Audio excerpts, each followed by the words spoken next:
Guys, আজকে আমরা এই রুমটার রুম ট্যুর দেব। আমার রুমের রুম ট্যুর দেব।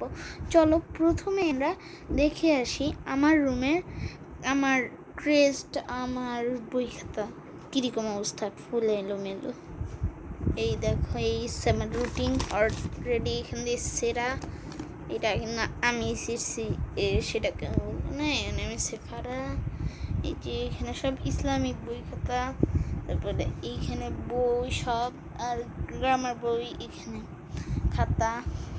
এই হচ্ছে কোচিংয়ের খাতা, অঙ্ক কোচিং।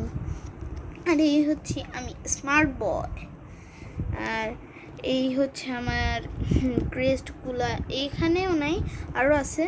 তোমরা দেখতে চাইলে আমাকে কমেন্টে বলো। আর এই হচ্ছে আমি, দেখো আমার উপরে ফিটফাট, নিচে সদরঘাট, ফুল সদরঘাট, নিচে উচ্চ এই লেভেলের অবস্থা আমার। তারপরে দাঁড়ো, এই এলোমেলো রুম এখনো শেষ হয়নি। এদিকে দেখো, এদিকে দেখো, এই দেখো অবস্থা, এই দেখো, এই দেখো, এই দেখো।